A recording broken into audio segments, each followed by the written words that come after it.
All right. Good morning or afternoon, as the case may be. Welcome to this month's NCST webinar. We took a couple months off for the summer, but now we're back and we'll be presenting webinars about research to come out of NCST, both at UC Davis and our partners, other institutions in California, as well as Vermont and Georgia, on approximately a monthly basis.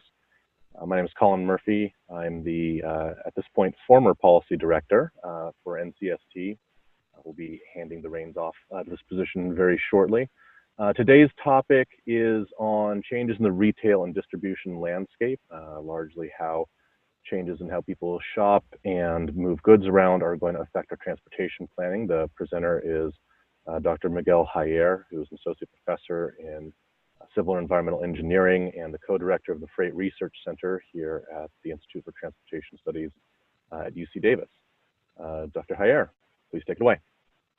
I'm sorry, one last thing. For those of you who want to ask questions, please use the chat feature.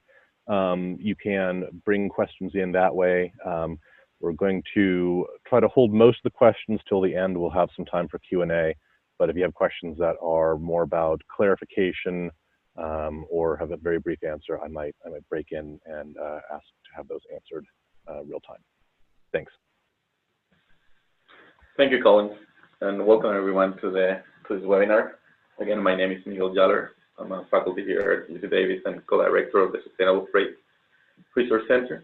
And today I'm going to tell you a little bit about some of the work I'm doing with my research team on how changes in consumer decisions and the changes in the landscape of distribution and retailing is affecting travel, is affecting the decisions made by companies and by individuals. So today I'll provide some background, then I'm going to talk about how there have been some disruptions in the retail and distribution landscape. I'm going to focus a little bit on the retail and then talk about shopping behaviors, and then give you some examples of some of the work we have done here in California. At the end, I'll end up with some key modeling implications from the research. So first, I don't think I need to tell you, but retailing and distribution are highly connected. And when I talk about retailing, it's not only retail, I'm also including wholesaling, B2B, B2C, and the like. So why are they related? Well, first, when we shop or a company shops, there is an economic transaction, either when we buy or sell a product. That economic transaction translates into the physical movement of goods or services from one point to another. It also involves moving to do the transaction, or, as I'll show later, with the recent trends on e-commerce and online purchases, we don't need to move in many cases. So retail and distribution, whatever we do in the retailing side is going to affect the distribution. Whatever companies do on the distribution side is going to affect the retailing. So it's kind of this relationship. There is no egg and chicken type of problems. Everything is related. So this is kind of an example of how retail sales have been growing in the last almost 20 years. As you can see in the blue bars, there was a continuous trend increasing. There was a dip after the recession in 2008, 2009, and then it kind of continued increasing. What is interesting is the kind of the yellow part, and those are the sales from online commerce or e-commerce, and they have been increasing, but also they have been increasing faster than the blue line. And today, retail sales from e-commerce are about 10 to 12%, but it has been growing steadily and really fast in the last few years. And that has come out with some interesting impacts to the way we shop, how we shop, when we shop, and also how companies have been approaching this distribution channel. Just to tell you some statistics, in any given day, about 40% of the population shops. So from this, or from the total, I mean, depending on how you look at it, about 5 to 6% of the population shops online in any given day. However, depending on the sources that you look at, between 55% and 80%, and in some markets even more than that, all the population shops online. That being people that is really an avid shopper that shops really frequently, to to people that only may do a one purchase in a month or so. However, about 80% of all these things that we shop are influenced by e-commerce. Why? When we talk about shopping, it's not only the purchasing aspect of the event. It also involves searching, the comparison, the travel, the returns. So it's all of these aspects of the shopping experience that may be affected in one way and another by e-commerce. So, as I was mentioning, there have been changes in the way we shop, kind of induced by this e-commerce aspect, and there have been changes in retail and how they have been affecting one and the other. One of the things that we like about e-commerce and have been kind of a logistic fit by many companies is being able to provide really fast, reliable delivery and offering of a marketplace where we are not now just buying stuff that was available in our regional shopping mall or a super regional shopping mall. Now we can basically buy anything from any place around the world. And not only that, in many cases we can get those products really fast, really cheap, and we are basically not paying for that transport in some of the cases. So retailing have changed, distribution have changed, and to what we call today omni-channel distribution. We still have people going to store, we still have companies offering the retail experience, we have the same companies offering an online and kind of a mix in between. So what are the changes? Well, as I was mentioning, there have been changes in the shopping practices. We may search, purchase, and transport to those places. In many cases, we can do that everything online. And that has had to, that's been resulting in changes in the way people travel. That's really important for the planning for our transportation system. In the kind of the supply side, there have been enormous changes in the freight and logistics activities and operations. To be able to provide these products really reliably and fast and cheap, companies have been having to change the way they operate in terms of how facilities now are in different places. They have been implementing different distribution structures, having a hierarchical way versus just one single distribution facility. Now they need to contend with changes in the location of demand.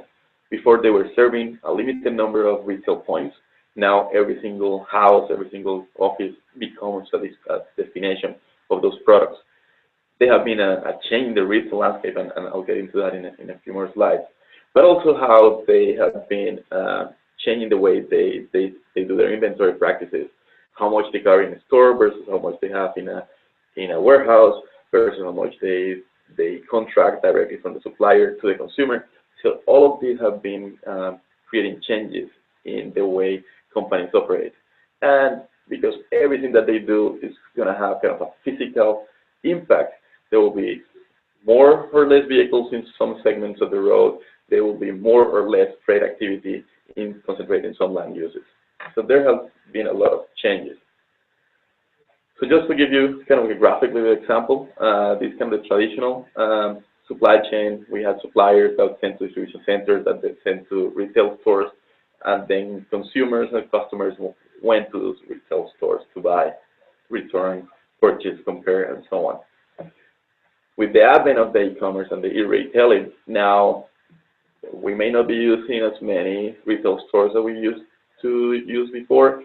Now we may be introducing additional facilities such as sortation centers where the orders are picked and arranged and then sent to the houses, to the offices, or any other alternative points.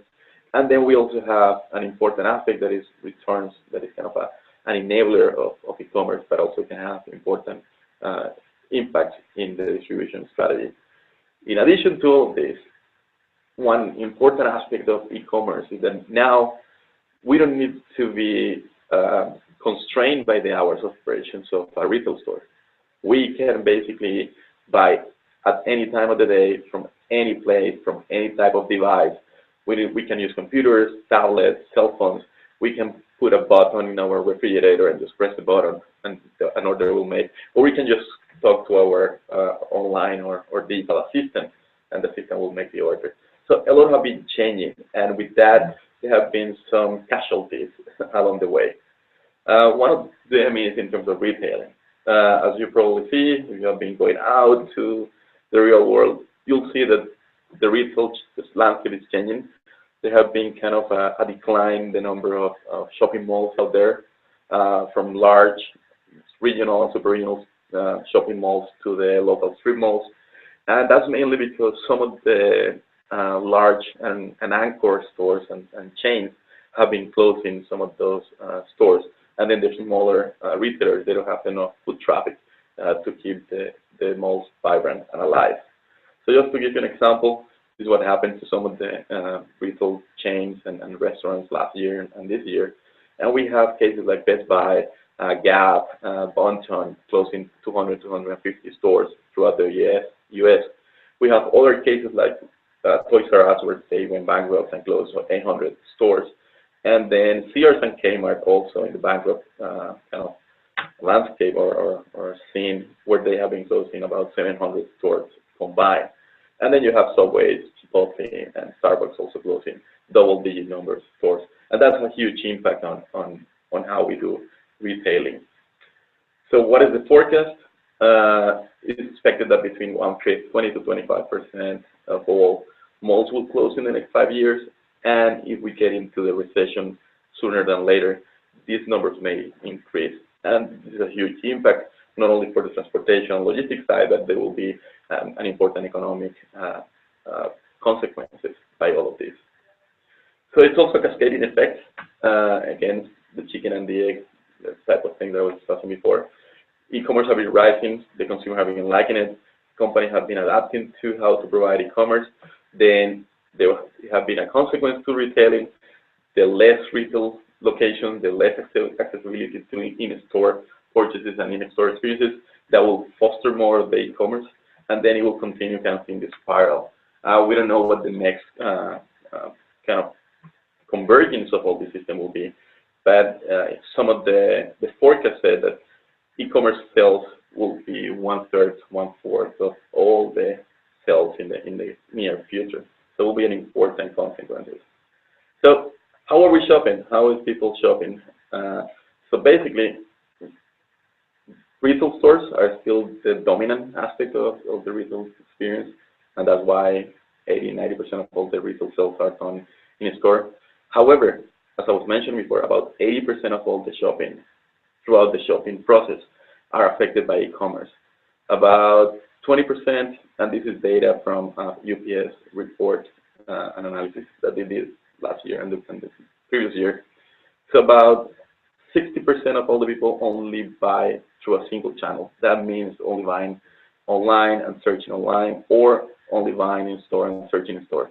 However, you have a remaining almost 40% that are doing a mix, and that may be when you go window shopping to a shopping mall, but then you order online and then you have the products delivered to you, or you go to stores, check the products, try to fit them, then go back, compare prices online, then you may go back to the store and buy it, or order online, and then you have the option of having it delivered to your house, to any other location, or actually being delivered to the store and then you pick it up. So there's kind of a mix. However, the statistics also say, or the data also says that even when you are an avid shopper online, you still think that the in-store experience is relevant. So again, we don't know how all this is going to end, but the changes are coming fast. So if you're traveling, or if people is traveling to shop, they may do so just going directly from their homes to the store and back, or their shopping activity could be part of a trip chain or a daily tour throughout the day. So we did an analysis with my research team, and we found that on average, we only make roughly one tour that involves a shopping activity within the day. Those tours tend to have 1 or 2 stops on the tour, and almost 80% of all the tours that we analyze have about a maximum of 5 stops. There's a distance function, how far are we going depending on those stops in the tour. That kind of increases up to 10 stops in a tour. And then to be able to do more stops in the tour, that means that those locations are really close together. Here you cannot drive 200, 300 miles for a daily tour. That's just a typical. And then depending on how many stops do you do, and if it's a shopping tour, how many different other activities do you do along that tour? You may only go to do 5 stops in a tour, only one of them involves shopping, but also you are going to eating, meeting people, and any other activity. So we need to understand this to be able to do comparisons on what is the actual impact in terms of travel and infrastructure requirements and emissions and so on that we need to account for when we do an e-commerce type of analysis or e-commerce impact type of analysis. So in terms of delivery preferences, still the most likely destination of what you shop online is your home. However, about 1/3 of the people also select other locations. It could be the store, your neighbor, your work, and so on. Something that is really important is that the data and from this UPS store is saying that about 50% of the people will be willing to pay an extra fee to get products faster. So I think there's an appetite for these fast and faster deliveries, and that's something that, as I'll show you later, may have consequences both for the companies providing the service, but also for the system in general. But we need to contend with this preference from the consumer. Returns is another aspect that I mentioned at the beginning that have been an enabler of the rise of e-commerce. One of the limitations of e-commerce compared to the traditional retail experience is that you cannot try the product. I mean, you can read what the book is, you know what the songs in a CD are, but then you're buying shoes or clothing or a mattress, then that's a little bit different. So at the beginning, some of the companies that kind of make this successful kind of focus on the returns and made it really convenient and almost free. So that also has an impact on the amount of travel that is generated by e-commerce. If you're returning the product directly to the store, then you were ordering online and then driving to the store to drop it off. Or if you are having a pickup arranged from a courier or a carrier company to come and pick it from you. So that also has important implications to the way e-commerce has an impact on travel. Still 55% of the people that return products bring them to the retail store, they get a drop box, or they go to a third-party company to the return for them. What is the size or the magnitude of returns? Well, it depends on the product, it depends from the company, it depends if you are getting a restocking fee or not, and if the timing. But roughly, what we have found is that between 5 and 50% of products get returned when bought online. Again, this changes between commodities. It's not the same returning groceries as returning a computer, so it all goes in between. So now, some of the work that we have done, an example from the work here in California. So we have been focusing on, okay, what are the impacts in terms of the distribution landscape and the shopping in the retailing sector. So I'm going to start with this image. We did an extensive work on analyzing the location of distribution and warehouse centers in Southern California and in other locations throughout the state. And we kind of analyzed the spatial and temporal patterns. And this is just to give you an example. Between 1998 and 2014, what is the magnitude or the number of facilities that have been doing distribution in one of those markets? As you can see, there's been a huge increase in the number of facilities in these last 20 years. What we have found is that the trend kind of increased or continue up to probably 2015, 2016, and then we have seen that it kind of stopped, and now we are seeing, and I'll touch on that just in a bit, we have seen kind of a reversal for some of the industries, especially for some industries that are providing e-commerce. Why? Because physically the only way to be able to provide these really fast delivery services is to be closer to the consumer. So now companies are kind of opening or renting or leasing some of these spaces closer to their markets. And in cases like LA, we have really low vacancies in the real estate market for industrial spaces. And that's just one of the drivers. So this is kind of an idea of how it expanded in the last 20 years and now how it could contract in terms of the space where these facilities are. And again, there will be changes in the distribution structure of those supply chains. So we did an analysis to try to serve Los Angeles. And why? Well, we took a case study of an area within Los Angeles, and we wanted to see what were the impacts to be able to provide fast delivery services. How did we do this? Well, the first thing we wanted to analyze what will be the cost to be able to provide the services to this market, but then we also needed to estimate what will be the demand for these deliveries. And we conducted a comprehensive analysis of kind of shopping behavior for online purchases, and we developed econometric models that give you the likelihood of somebody shopping in a given day based on some of the socio-demographic characteristics and some of the kind of spatial characteristics of the location. So we estimated how many people will shop in this area, and we can go down to the census block and kind of estimate how many deliveries will be attracted by those census blocks in this specific area. The next part of the analysis was, okay, if you need to locate closer to the consumer, how much will you be paying for that facility or for the opportunity to be located closer to the consumer? So we analyzed data from real estate transactions, commercial real estate transactions for industrial properties in that market.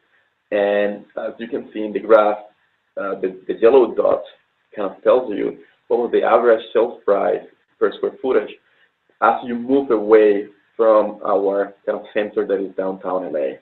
As you can see, there's a lot of variability, but the overall trend is that you can be paying 8, 5, 7 times more to be closer to the center of the market as opposed to being going away to the Inland Empire, San Bernardino, and the like.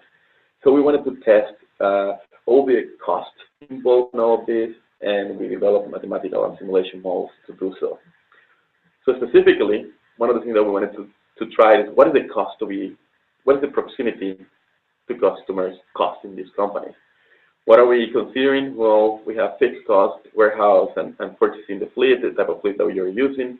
We have some operational costs, such as driver, maintenance, and fuel, and some others. And we also have kind of estimated externalities. In addition to be able to be closer to the consumer, we also wanted to see what was the impact of delivering really fast, within 1 hour, 1.5 hours, 3 hours, or not having any kind of time constraint. What you have on the right side of the screen is kind of the total cost and simulation for the 3 cases: no time windows, 3-hour time windows, 1.5 hours, and 1 hour time windows. What you have on the curves are the 3 different components of the cost, and then kind of the bold curve on top will be the total cost. What you can see is no time windows allows you to have the lowest cost. You can optimize the use of your facilities, you can optimize the use of your assets and resources, and then you don't need to be as close to the consumer as you may have within time windows. So let's say you can be 10, 15 miles away from the core of your market to be able to provide these customers within no time windows. However, when you start decreasing or putting more constraints in your time windows, 3 hours, 1.5 hours, and 1 hour, you notice that kind of the curve drops really quickly to be closer to 0. We can go from almost 5 miles in the 3 hour to 2.5 miles in the 1.5 hour to almost having to be at the center of the facility. And when you look into the magnitude of the cost of the operation, it could be almost 10 times as much depending on where you are. Something that is important is that we need to consider all these in our planning purposes. Should we design land uses that incorporate this type of fast deliveries, or what will be the consequence if we do not provide it? How much can we tailor our planning process to accommodate or kind of hamper the development of these practices, which may or may not be sustainable when you look at the system overall. So these results are assuming a company that has a huge market share, almost 50% of all the demand that we estimated for this market area. In the next slide, I'm going to show you there are some differences between the cost and the needs to be located to so close to the customers, depending on the market size. But also, something that is happening today is that companies are using crowd shipping services. That means they don't need to invest on the fleets. They may only pay a fixed fee per hour or per distance, and that may have impact on the overall cost that they are doing. One example is what Amazon is doing with the flex drivers. They basically pay around $20 an hour, a flat fee that they pay. And in some cases, they have provided incentives to their own customers, to their own employees to quit and open their own delivery company and giving them about $10,000 as an incentive. So we wanted to compare what will be the trade-off between companies using their own fleet versus just kind of outsourcing the last mile deliveries. And what you can see here is in the graph is the comparison between the companies with the two market shares doing their own operation.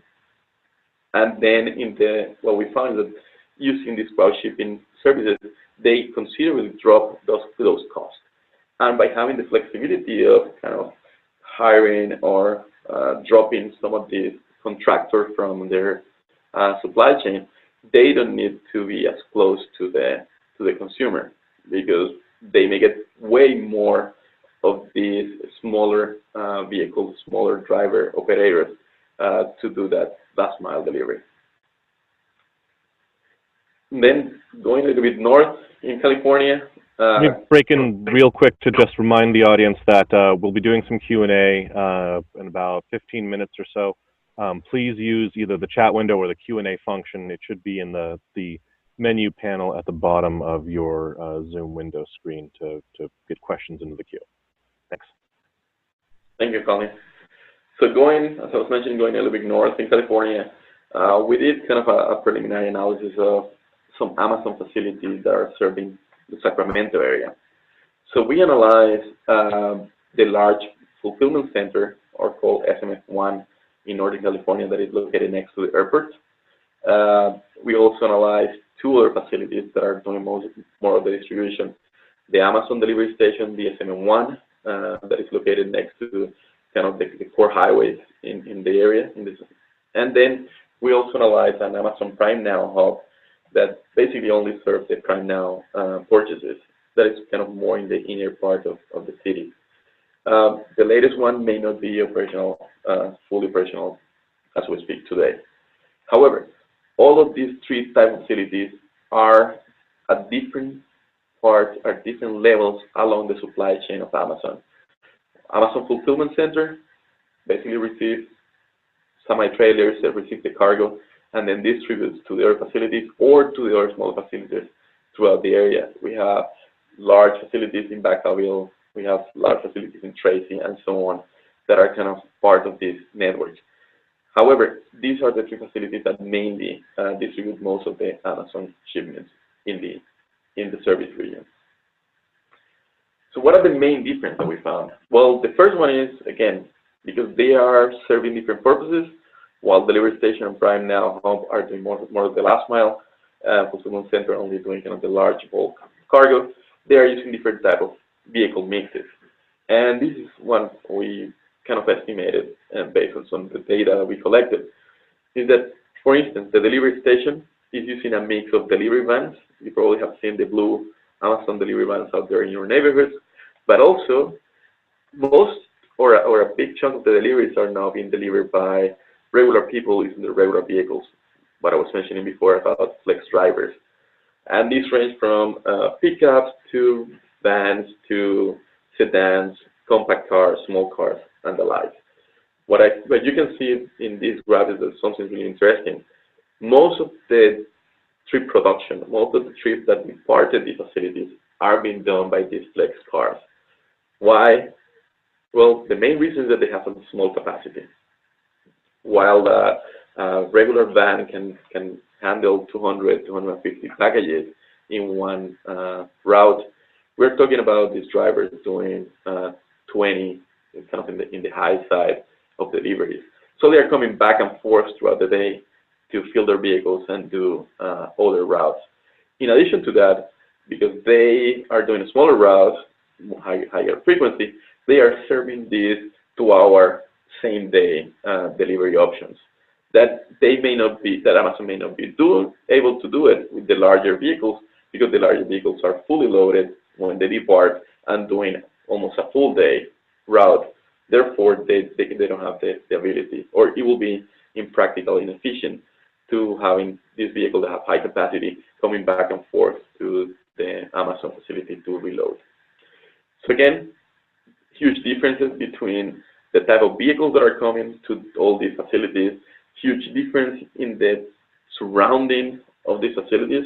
While the delivery station and fulfillment centers are mainly kind of industrial side, the Prime now is in a mix of industrial and residential location. So how many vehicles come in will have an impact in the surrounding community. So we also kind of estimated over the envelope, did an over-the-envelope analysis on what will be the emissions by the different delivery services. So what we have in this graph is a comparison of the emissions per day, and we estimated these emissions of all the vehicles that come in and out of that facility within a 1 mile radius around the facility. So as you can see, the delivery station generates more than any of the other facilities, just by the fact that it's the one having the largest amount of vehicles coming in and out. However, then we wanted to go a little bit more detail and trying to have a common measure. And we did that for the smaller facilities, the delivery station, the Prime Now hub. So we estimated the tons of CO2 carbon emitted in a day for all the routes that these vehicles are doing. And we estimated a range going from almost 30 to 37 tons per CO2 per day for delivery station, as opposed to about 1 ton for the Prime Now hub. These are all the vehicles that do the routes that are about 20, 30 miles long. And finally, we kind of did some of the analysis of the efficiency per package. And as you can see, the delivery station and the Prime Now hub have kind of in the 400, 420 range. However, there is more variability in the delivery station just because they use a different mix of vehicles, from the delivery vans to the flex drivers. When we go a little bit deeper, now estimating the emissions per package in a mile, transported a mile, then we can see that we can compare flex cars versus delivery vans versus heavy trucks. So again, while a flex vehicle overall may be more efficient than a delivery van, and a delivery van may be more efficient than a heavy truck, when you compare the efficiency per package, then we can see that the flex cars are the least efficient among all of them. The main reason is their capacity. They have to come back and forth from the facilities to deliver the same amount of product that a delivery van could do in a single day. And all of this will continue to increase the shorter the delivery times, because even though a flex car could do 20 packages, in terms of volume and weight capacity, if they can only have 1 hour, they may only be able to do 5 deliveries or drops within that 1 hour. So all of these have huge implications, not only for the company doing the service, but also for the amount of traffic and the impacts on the communities and the travel generated by the delivery options that people choose. So with that, I'm going to go to kind of the general conclusions of the work we had done and some of the implications for mauling, and concentrating mostly on kind of the logistic implications. So again, if this trend continues to grow, and it will do so, and companies continue to provide these faster and faster services, there is no other option that they need to be located closer to a consumer. And internally, they will be at the expense of facility cost. I mean, it's more expensive to be in the core of the city where land costs are, or parcels are higher, but there's also less availability. In addition to that, we don't have the mega spaces that companies can have for the large distribution centers. We're talking about large distribution centers in the 1 million square feet compared to 20, 30,000 square feet that they can find inside the cities. Again, that will be another capacity constraint, and then they will have to continually feed from the large facility to the small facility in terms of products. So that will be kind of the upstream of the supply chain. Increasing higher delivery frequencies will mean more traffic. That's basically, in other terms, what that means. There will be more traffic just to serve the customers in a really short time window. Time windows overall increase the cost significantly, and you can see that from all the companies that are doing this 2 hour, 1 hour, 1 day, 2 day shipping. Their shipping costs have increased dramatically in the last few years. And we have larger players providing 1 hour, or sorry, 1 day delivery for most of the customers now for almost free. That it comes to a high cost for them, and that also comes to high cost to society in terms of all the traffic and all the emissions and all the resources consumed to deliver these products. There is a decrease in the distribution efficiency. I mean, they have really tight time windows. You will have to have at some point 1 vehicle per package, and we have seen hints on that with companies trying to test drones and delivery robots that have really low capacity just to be able to serve that market really, really quickly. We'll require more vehicles for the same amount of products. And then the time windows, as I was showing before, make the companies or the system to be really, really close to you. And we may see, and there have been some markets where we have neighborhood delivery locations. So that's just a trend that will continue. We need to account for that in our planning purposes. Now, what I was showing you in terms of crowd shipping services and deliveries, they can reduce the capital expenditures to companies. I don't want to get into any discussion about if they are employees or contractors and how that will work. But the truth of the matter is that companies are starting to use these services just because they can reduce and gain efficiencies. Because there are seasonalities in this retailing and the e-retailing, this is also another way to kind of change, increase or decrease your basically your capacity to distribute. They are moving to smaller vehicles, which may be less efficient than vans or trucks in a per package basis, but it's the only way that they can do this economically. There are trade-offs with other costs when they use these crowd shipping services. So this is something that we need to pay attention and incorporate when we model how far we need to involve policy and regulation in all this and the planning purposes. And then again, kind of in the overall system, the distribution structure is changing to be able to distribute to a large number of locations that are spatially sparse and within time windows. We need to have more facilities located closer to the consumers. And these will be smaller facilities, therefore having higher and higher frequencies throughout the system. And we also have what are the impacts of all of this increased activity at the local place, that means at the curb side.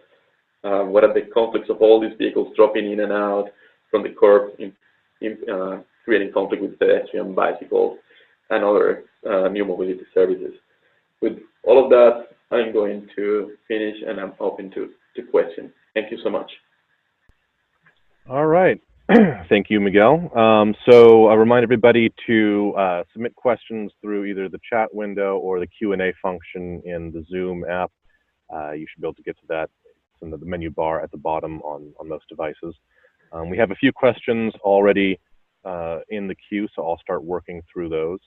The first one was, how did you estimate the emissions for flex cars for delivery? Is it considering the full life cycle emissions or just tailpipe? No, this analysis is only including tailpipe emissions. And what we did for the flex drivers is, based on our observations from the facility to Sacramento, we kind of did an average of the different type of vehicles and their emission from MFAC. Great. Several people have asked, what's the publication status of this work? I know it comes from several different studies, but have they been published yet, or should we be expecting? We have a few reports in terms of the warehouse location and the spatial analysis. We have other projects that are finishing and will be publishing the report. And then again, we are in an academic institution, so we'll be publishing some of these in academic journals. Some of them probably will be coming out at the end of this year.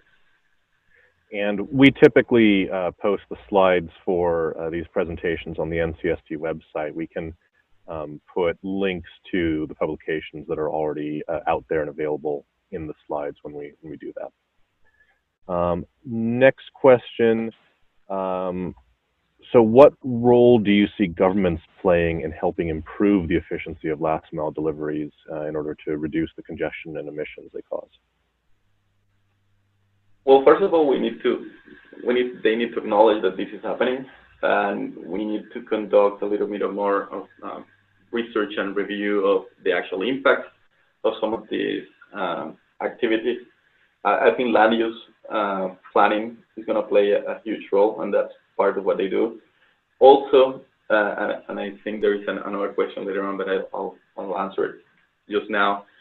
Freight demand management is another place where the government, academia, and the private sector can come out with strategies on how to mitigate the impact of this increased freight activity. And that will be at different levels of the, let's say, of the supply chain. The larger facilities, we need to account for where they are. We need to provide the means that they are closer to the physical infrastructure so they can optimize the movement.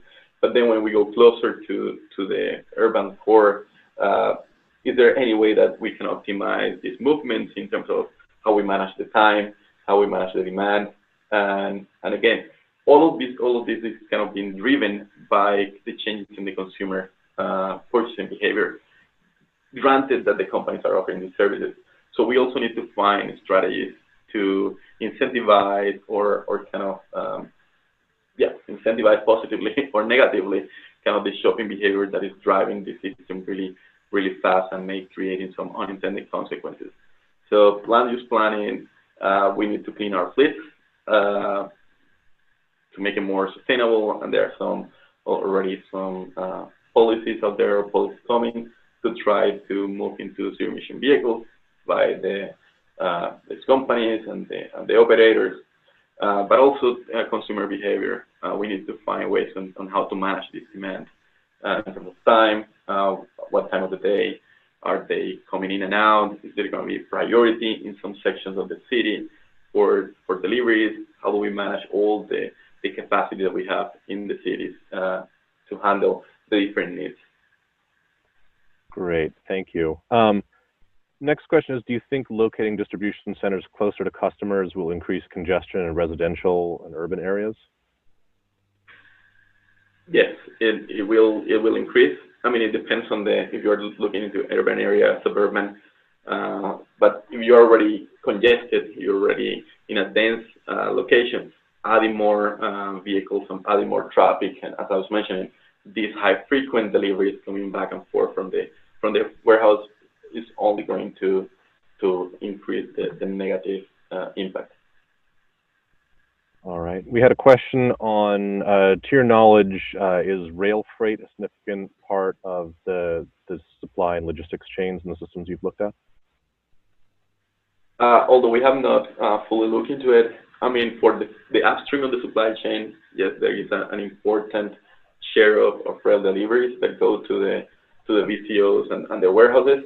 However, now from the distribution centers and warehouses to the final consumer, there is little impact on how rail can do it, just because of the timing, the cost, and the actual distances. As I was mentioning, we're looking into facilities that need to be within 10 miles of the core of the consumer. So at that point, the heavy rail it's not competitive. Okay. The next question is, can you speak more to the methodology used in determining the average numbers of departure per day by vehicle type? Was it informed by observed data? Yes, that one, we have a crew of students going to the facilities and doing some data collection. Okay.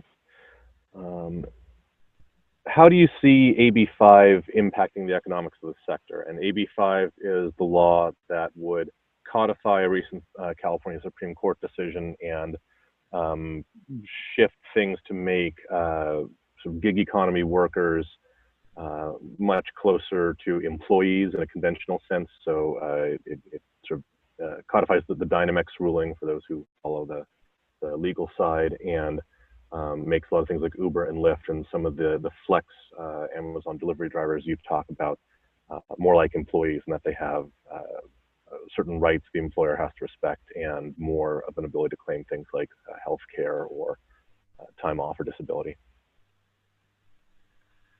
Well, there are two aspects. One is kind of the positive side for the gig workers and kind of the formality of their employment, if we can call it employment status, by AB5, and that will be kind of a benefit to these individuals.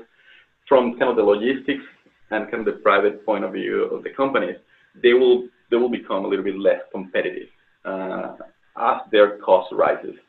So in this marketing, in the e-retailing, we have companies that are also under no union rules, and then we have companies working with unionized employment or employees.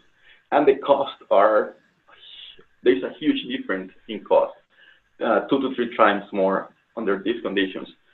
When you have AB5 and the mix, that also is kind of moving the cost a little bit higher, and the companies will make a decision on how their optimal mix of between their own fleet and the crowd on the external services.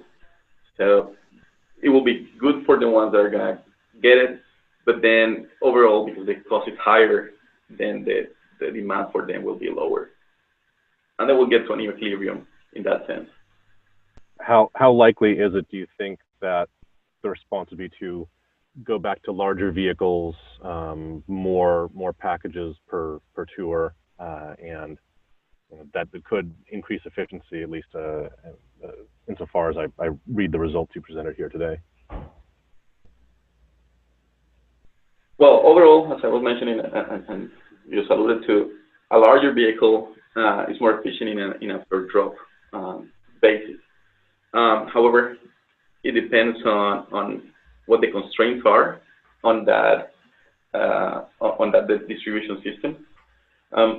What is commonly known in transportation for long-haul transport is that your trucks either weight out or cube out.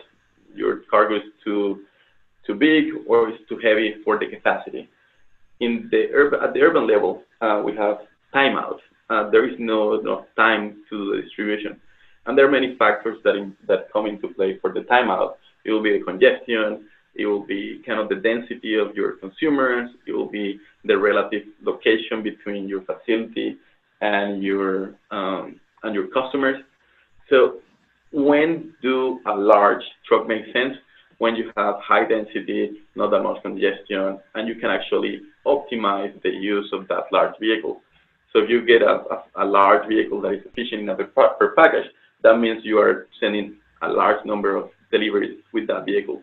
However, if it's really congested and you only have a few customers and you are still using the same large vehicle for those customers, then that becomes really inefficient and you need to right-size your fleet.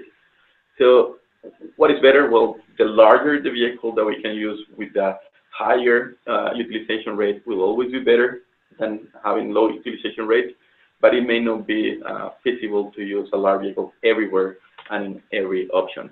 Something that is really important to say is that all these really fast delivery services kind of make it even harder and harder to optimize the right size of the vehicle if you go to kind of economies of scale. Great.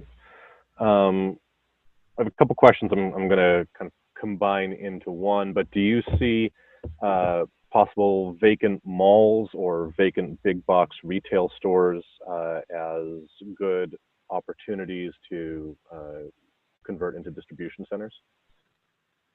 Yeah, so as I was mentioning, there are many malls closing, and now we have several options.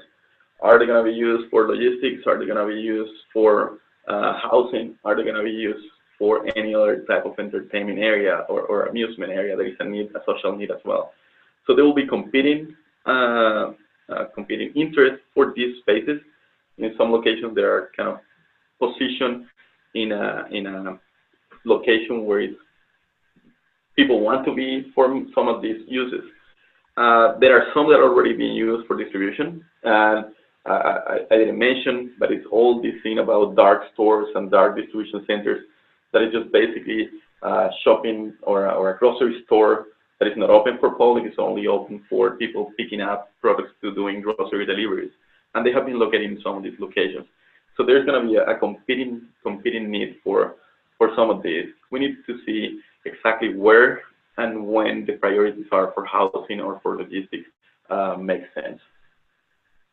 And I feel I should just put in a pitch here that there was an NCST research report published last year that we'll be also releasing a policy brief about in the next few weeks on converting vacant malls to transit-oriented housing development. So it's a very good and timely point you brought up about lots of competing uses, but being very valuable real estate in a lot of ways that it could be integrated into new models of living and commerce.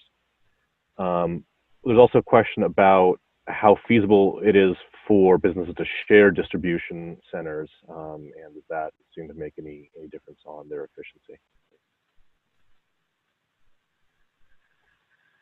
Sorry, can you repeat that, please? There was also a question about how easy or feasible is it for different companies that are engaged in e-commerce and distribution to share the same physical space. You know, in your work, does it seem like that is a viable option, or is there a need to have kind of your own space to allow the flexibility it takes for kind of rapid changes that you've described? Yeah, so everything that is coming with the on-demand economy, one of the things that has been coming is the flexibility or flex. We have flex drivers. We also have flex space where you may only need to hire or to rent 10,000 square footage of this huge facility, and then you can partition, and you only need it for 3 months in the high season. So companies are already doing that. Something that is kind of increasing more and more is who is kind of fulfilling your deliveries. For instance, Amazon and other companies are doing a lot of FBA or fulfillment by Amazon, fulfillment by company X, and so on. And they are basically serving the market to smaller and larger retailers. So there's already been this sharing economy in the retail and in the logistics marketplace. There could be more. There could be more opportunities for optimizing resources. As I mentioned, most of companies, the shipping costs and the last mile delivery costs have increasing dramatically, and they are trying to find any way to minimize those costs and gain efficiencies by a larger player. We have UPS and FedEx and USPS that have had a huge role in how e-commerce has been playing. And now there are changes. There are companies that were using these carriers to the last mile and some of the fulfillment. Now they are trying to do everything themselves, and that also changes the equation. Next question is, have you observed delivery fleets try to opt out of delivering during morning or afternoon high congestion periods, or do they get the delivery out no matter when the local traffic patterns might push back against that? Yeah, so there are companies working differently. Some companies are doing kind of the long haul and they work at the warehouses and they depart around 9 or 10 a.m., kind of avoiding the early morning peak, and then doing the route and coming back to the depot in the off peaks. There are other companies that they are serving night time windows, and if the customer is asking them to deliver in the peak of the peak period, they have to do it. And that's another kind of benefit of the no time window or kind of slowing down the system, is that companies could potentially operate in the most efficient manner at the most efficient times. And some of them are doing when given the opportunity. And I was mentioning a little bit of that when I talk about how to do freight demand management. And one of them is how to manage the time, how to manage the priorities, and how to manage the where demand is asking to get delivered. All right. Well, I think that is about it. I would definitely like to thank Dr. Jaller for his presentation today on a topic of interest, and thank all of you for tuning in to watch. I want to remind you there'll be another webinar next month where we'll have research from the Three Revolutions Future Mobility Center here at UC Davis. Dr. Giovanni Turcella is going to be presenting that. So please stay tuned. We hope to see you then. We'll be posting the slides on the NCST website, and we will try to include a list of the publications associated with this. So unless there are any last minute questions or anything that Miguel would like to say before we go, I think we can. Miguel, is there any last things you wanted to add? I just wanted to thank everybody that participated in the webinar, and thank you for the questions. They were very interesting. Yeah. Thank you all for the great discussion, and enjoy the rest of your day.